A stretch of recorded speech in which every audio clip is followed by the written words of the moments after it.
बला बला छठी मैया की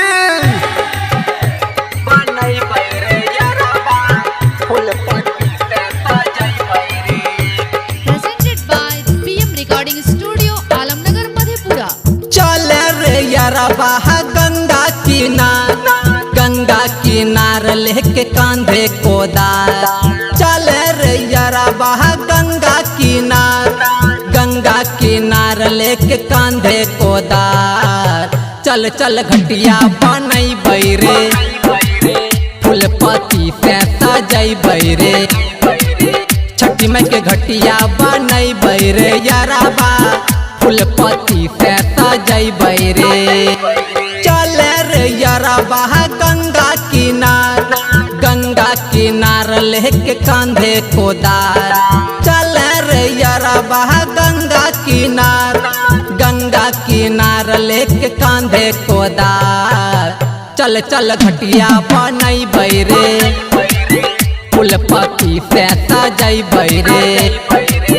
चल चल घटिया बनई बैरे यारबा फूलपति से सजई बैरे।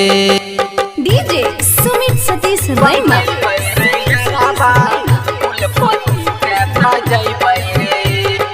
Mixed by Balbhadra Singh. लक्ष्मी पूजा खत्म अब भइले चल छे कैला घाट रे। दुई दिन के बाद रे यारबा छेकै कदुआ भात रे। ले ले झाड़ू हाथ रे यारबा चल बाहर ला बाट रे यारबा। निकले न जल्दी घर से बाहर लेके कांधे कोदार। चल चल घटिया बनई बैरे फूलपति से सजई बैरे। छठी माई के घटिया बनई बैरे यारबा फूलपति से सजई बैरे। डीजे सुमित सतीश रैमा। Presented by PM Recording Studio, Alamnagar Madhepura. केला के थाम फता का लगैबै देबै घाट सजाई रे।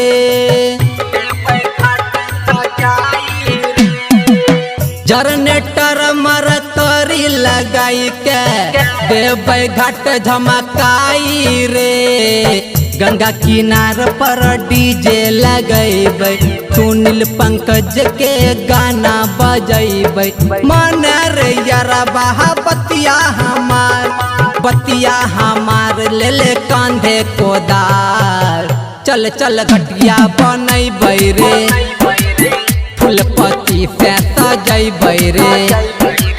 छठी माई के घटिया बनई बैरे यारबा फूलपति से सजई बैरे। चले रे यारबा गंगा